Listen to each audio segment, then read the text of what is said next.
Olá a todos, eu sou o Bira Said, sou ator, produtor cultural, gestor cultural e professor. Eu estou aqui para falar sobre a minha videoaula do palco à produção. Essa videoaula faz parte do PROAC 39 2021, um projeto realizado pela Secretaria de Cultura e Economia Criativa do Estado de São Paulo. Um projeto muito bacana que deu oportunidade para que vários artistas dentro das suas áreas, né, pudessem falar um pouco das suas experiências, das suas realizações e das suas formas de trabalho. Bom, a minha se chama Do Palco à Produção, então eu quero colocar para vocês mais ou menos como foi essa transição que eu tive, de que forma ela se deu, enfim. Eu iniciei a minha caminhada profissional nos anos de 1978, através de um curso de iniciação ao teatro do Sesc São Paulo, Sesc Carmo. Eu entrei para fazer esse curso e acabei vendo que teatro era o que eu queria fazer mesmo. Era isso que eu queria para minha vida. E dentro desse curso, essa turma formou um grupo de teatro, né? E desse grupo a gente acabou fazendo e realizando vários trabalhos e foi muito bacana, com experiências muito legais. E desde aí a gente já começou, na verdade, a produzir, porque os grupos se autoproduziam. Nós, até hoje, né? Até hoje os grupos se autoproduzem, não mudou muito isso, mas antigamente era meio que geral. Não existiam as leis de incentivos, então a gente acabava tendo que correr atrás mesmo, que batalhar para conseguir colocar as nossas ideias, nossos projetos, né, em pé e poder sair se apresentando, enfim, nos teatros, nas bibliotecas e mundo afora aí. Bom, depois de um tempo, né, nesse grupo, eu acabei conhecendo vários outros grupos de teatro e acabei conhecendo a Cooperativa Paulista de Teatro. É uma associação que existe, uma instituição, né, que existe até hoje, que agrega vários espetáculos, vários grupos, né, na verdade, vários grupos de teatro. E acabei conhecendo, entrando para um grupo da cooperativa, onde também depois eu acabei fazendo parte da diretoria da cooperativa durante 2 gestões, e foi muito bacana. Bom, falando da minha experiência, né, de como eu acabei né, me enveredando para a produção, eu participei de grupos que me deram muito conhecimento sobre como produzir. Os grupos, geralmente, eles acabam dividindo suas funções, né, tem muita coisa para ser feita e acabam lá dentro do grupo mesmo se organizando e a gente vai meio que dividindo o que cada um faz, o que não faz, bom, enfim. E a gente acaba realizando os trabalhos de uma forma que é bem cooperativa mesmo. Bom, da Cooperativa Paulista de Teatro, eu fui chamado para fazer parte de uma equipe que ia administrar o Teatro Sérgio Cardoso. Eu, Valdir Arcanjo, o Celso Saik e a Márcia Bujan, que foi uma experiência incrível também na minha vida. Foram 4 anos e pouco no Sérgio Cardoso, onde além de administrar e de participar de muita coisa ali dentro, eu pude presenciar, né, a montagem nossa, dezenas e dezenas de espetáculos, desde os menores aos grandiosos, festival de teatro, Carlton Dance, tudo isso aconteceu no período que eu estava lá, né? Grandes espetáculos do Cacá Roussé, enfim, que eu me lembro muito bem, era uma produção grandiosíssima. E isso também foi me aguçando a saber como que aquilo tudo funcionava, né? Como que aquilo tudo conseguia ficar em pé. Conheci aí vários produtores de teatro e que foi me despertando cada vez mais essa vontade de querer, de querer produzir, de querer, enfim, me enveredar para essa área aí e virar um produtor. Mas isso não aconteceu ainda nessa época, não.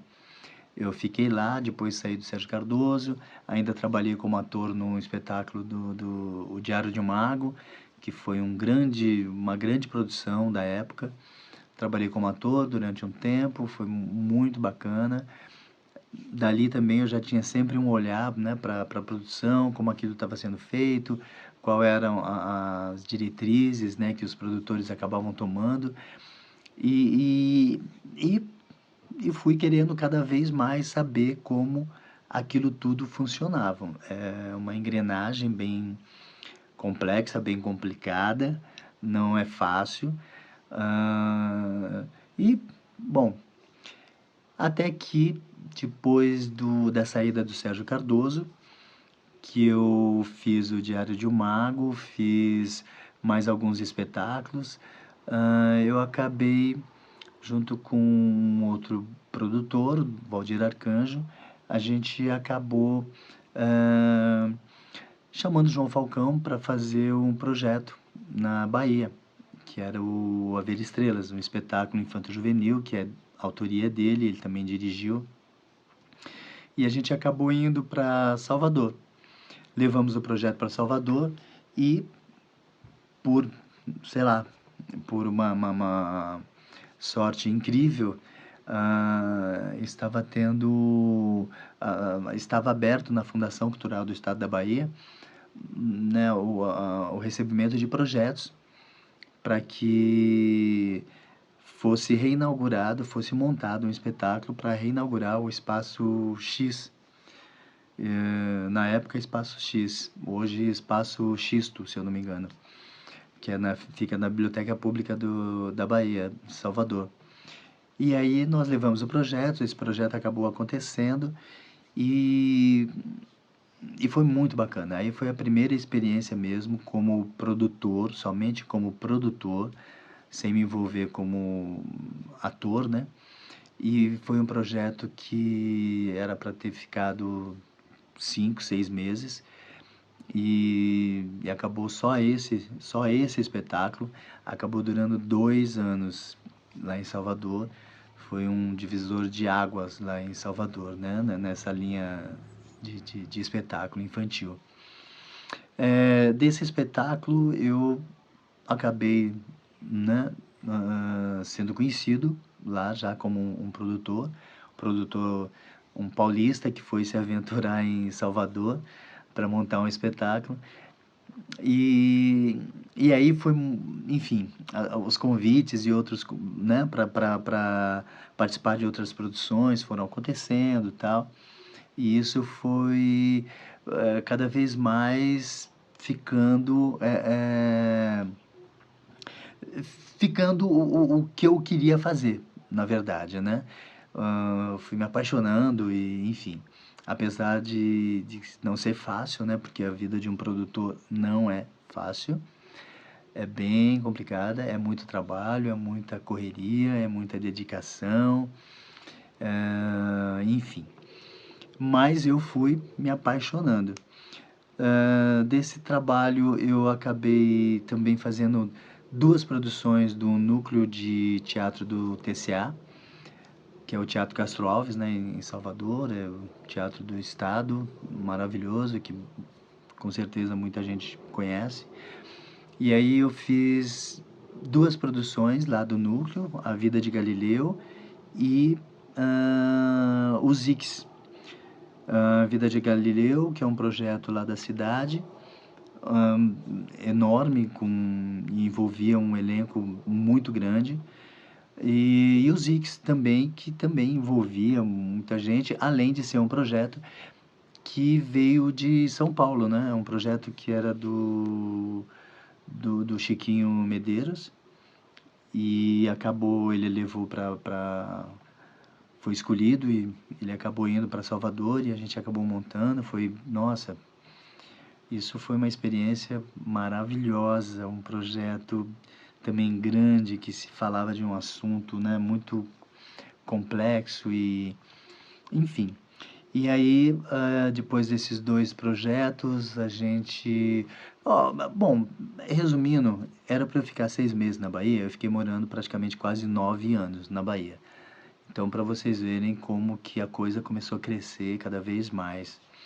E eu também fui produzir durante 1 ano e 2 meses o Teatro 18 na Bahia, um teatro que ficava no Pelourinho, dentro de um casarão, um teatro meio teatro cabaré. Experiência também incrível de como produtor. No tempo que eu fiquei lá, era um espetáculo que foi patrocinado, né, por uma grande empresa aí, e a gente ficou 1 ano e 2 meses produzimos 18 espetáculos. Em 1 ano e 2 meses, nós produzimos 18 espetáculos nesse teatro. E era muito legal, ele tinha uma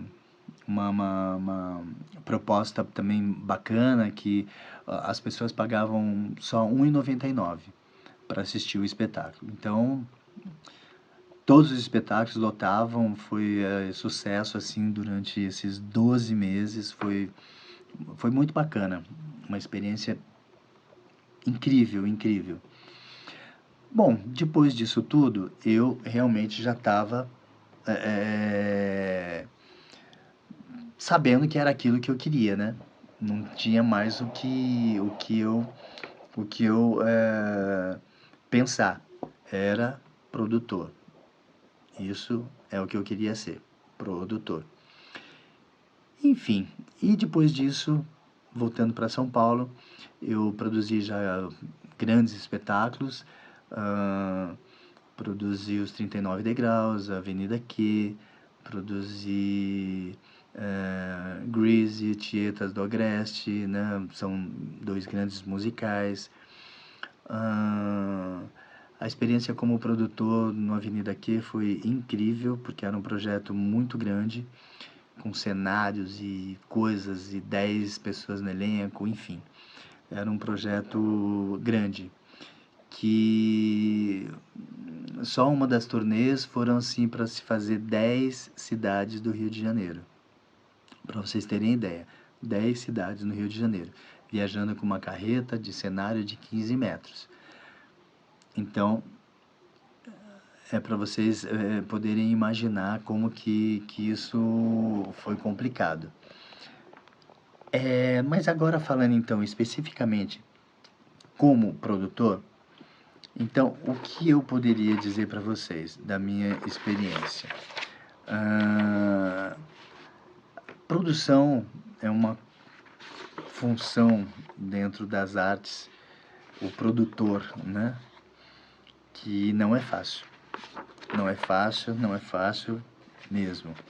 Não, não, não. Eu acho que a gente acaba tendo que ser muito, muito resistente, acaba tendo que ser muito direcionar muito a nossa vida para isso, para o que a gente quer, porque é uma profissão que te envolve muito, uma profissão que detém muito da sua vida, né?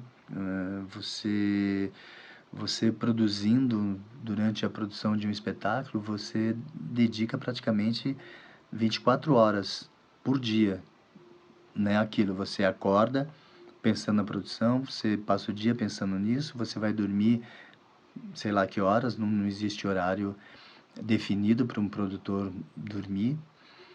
Então, não é fácil. Mas pensando na produção em si, o que um produtor faz, né? O que ele, qual é realmente a função, né, de um produtor? Eu acho que existem dois tipos de produtor. Tem o produtor, aquele que é um produtor, um profissional que produz espetáculos, que produz eventos, né, que produz shows, e que ele é chamado para desenvolver esse trabalho, para fazer esta produção, que já existe, que alguém idealizou, que alguém criou o projeto, e esse produtor é chamado para isso, para de repente executar, realizar. Mas existe o produtor, que é o meu caso, sempre foi o meu caso, que é o produtor que ele cria os seus projetos, ele pensa nos seus projetos. Então ele acorda um dia e fala: Nossa, eu queria produzir isso, eu queria falar sobre isso. Então esse é o produtor que eu sou. Eu sou esse tipo de produtor. Eu idealizo os meus projetos, né? Eu penso neles, é isso que eu quero fazer. Então, qual é essa função desse tipo de produtor? É ter uma ideia, né? E a partir dessa ideia, você ir atrás do texto, se é se é uma ideia que de repente já existe um texto, né? Já existe algum autor que fala sobre o que você pensou, ou você pode encomendar esse texto, você pode ter uma ideia e ir atrás de um autor, encomendar esse texto, né, de um dramaturgo, ou você pode desenvolver esse trabalho junto com uma pesquisa, né? Você pode criar, pode ser uma coisa inédita. Então, eu, como produtor, sempre busquei essas variantes, né, para fazer e para produzir. Bom, eu acho que a partir do momento que o produtor pensou nisso, ele já tem um material do que ele quer fazer na mão, aí começa a caminhada do trabalho do produtor, que são fases, na verdade, né? Bom, depois que você escolheu o texto, você já tem se esse texto existe ou não existe, se você já tem os direitos dele na mão. Aí você começa a criar um projeto, você começa a criar as leis, você coloca esses projetos nas leis, hoje, né? No caso das leis que existem. Então você coloca o projeto nas leis. Aí tem sempre, você precisa, bom, projeto aprovado, depois daquela trâmite todo que todo mundo sabe como é que funciona, né? Você pega o projeto, coloca nas leis, espera às vezes de 60, 90 dias, aí depende, né? Vamos ver, acho que a gente passou por um período aí de 4 anos em que os projetos demoravam muito para serem aprovados. Mas geralmente é de 60 dias, no máximo às vezes 90, mas 90 nem chega, acho que uns 60 dias. Aí esse projeto aprovado, você cria o projeto de captação. Aí você vai atrás de captar recursos para realizar esse projeto. Correu atrás disso? Se você não é um produtor que também faz captação, aí você tem que arrumar um captador. Ou é uma empresa, ou são captadores independentes. E aí você tem que buscar esses recursos, buscar esses dinheiros.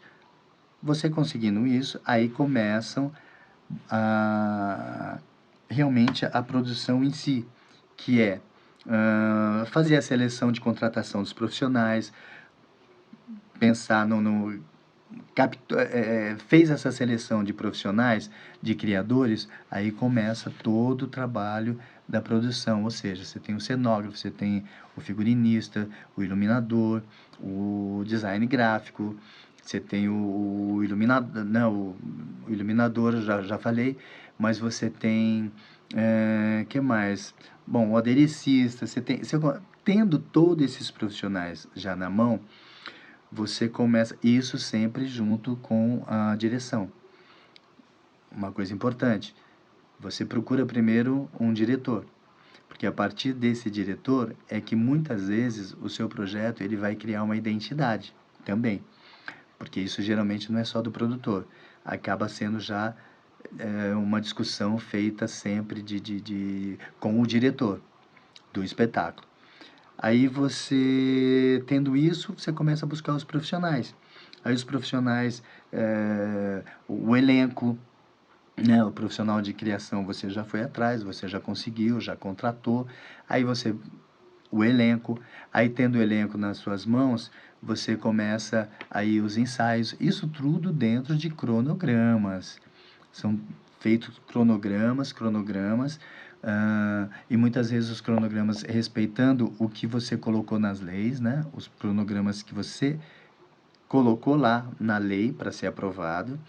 A gente tem que respeitar isso.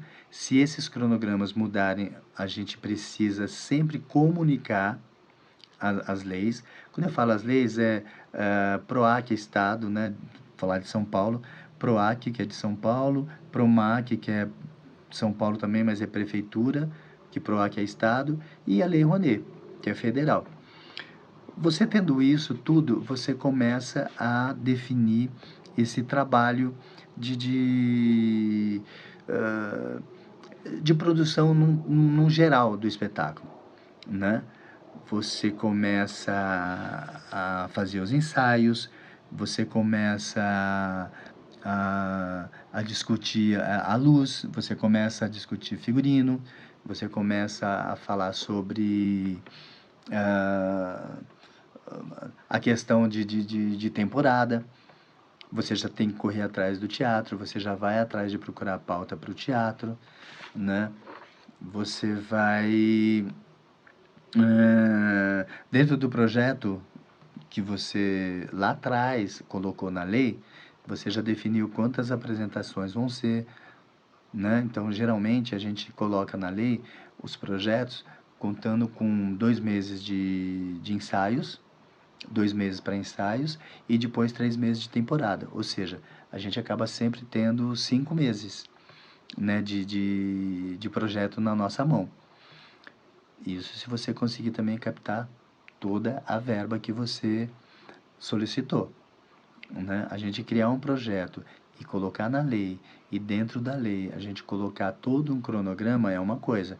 Aí depois a gente tem que saber se o que a gente vai captar vai dar para fazer tudo. Se você captar tudo, ótimo, você vai realizar o seu projeto da forma que você colocou na lei. Agora, se você não captar tudo e for realizar, você já tem que mudar esse cronograma todo. E sempre que mudar esse cronograma, tem que ser comunicado as leis.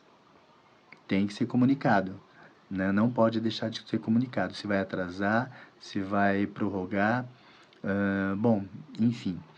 Você, depois que o projeto está... a assessoria de imprensa, né? Esqueci da assessoria de imprensa, que lá atrás você já definiu quem é a sua assessoria de imprensa, que vai ser muito importante, na verdade, importantíssimo sempre, porque é a assessoria de imprensa que vai lançar o seu espetáculo, que vai divulgar, né? Apesar de hoje ser diferente, né? Porque hoje a mídia, ela está funcionando muito para divulgação dos espetáculos, né? Mas ainda precisamos sim de uma assessoria de imprensa, porque a assessoria de imprensa tem os canais todos que você vai definir, para você definir como que vai ser a sua divulgação, como que vai ser, como que você vai colocar o seu espetáculo, né, para mídia em geral, como que você vai colocar o espetáculo para as pessoas ficarem sabendo, né, para a população em si. Então, você tem que ter todo também um cronograma de mídia para você lançar o seu espetáculo. Senão, você acaba fazendo com que o espetáculo estreie e você não tem uma repercussão que o espetáculo precisa. Então, isso é muito importante, assessoria de imprensa, né? Bom, definiu tudo isso, você vai definir os cachês, né, também com toda essa equipe que você contratou, desde os criadores, todo mundo, esses cachês vão ser definidos também de acordo com o que você colocou na lei, na sua planilha orçamentária. Por quê?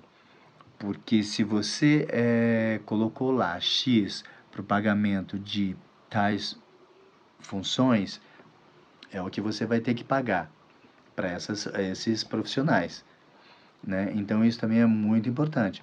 Você sempre tem que estar em função do que você colocou nas leis. Eu estou falando tudo isso para os espetáculos que geralmente hoje dependem e só acabam acontecendo com as leis, né? Com a aprovação das leis e a captação de recursos em cima das leis. Então, é isso que a gente tem que fazer. Sempre estar de acordo.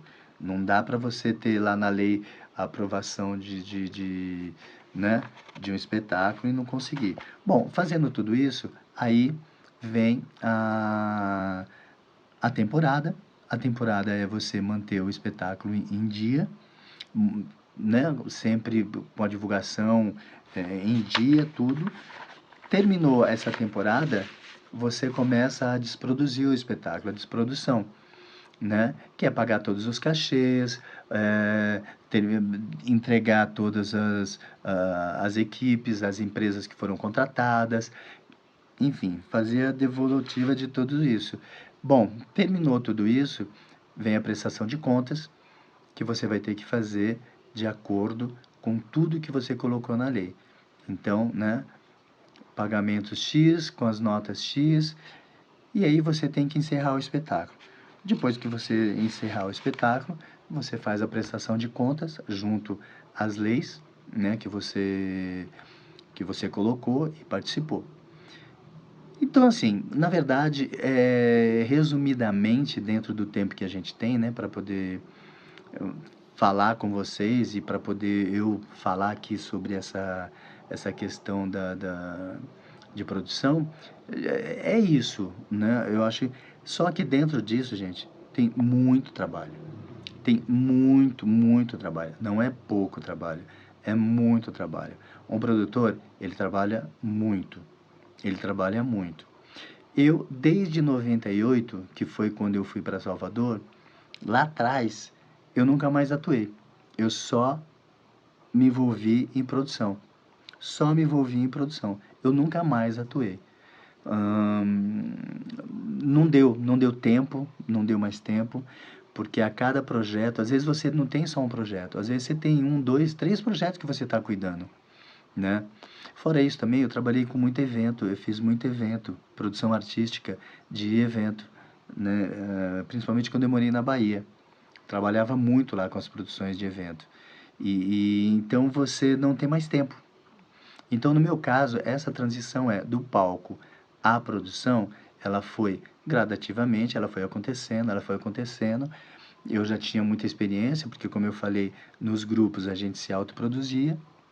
Então, quando eu fui realmente só produzir, eu já, nossa, já tinha muita coisa na minha bagagem, né? E, e é isso, gente. Eu acho que, bom, essa foi a minha experiência de sair dos palcos e ir para a produção. E até hoje eu tenho somente essa função na minha vida, de produtor. Produzi muitos espetáculos, produzi muitas coisas e fico muito satisfeito e sinto muito prazer em tudo que eu fiz. Me sinto muito realizado em tudo que eu fiz. Bom, é isso. Eu acho que esse bate-papo, na verdade, essa videoaula é uma experiência minha, né? São coisas minhas, mas eu espero que possa, sei lá, que possa dar alguma luz, né? Que possa trazer trazer algum incentivo ou não, né? Para quem for assistir esse vídeo. E agradeço ao PROAC mais uma vez por essa oportunidade. Um abraço para todos. Fiquem com Deus.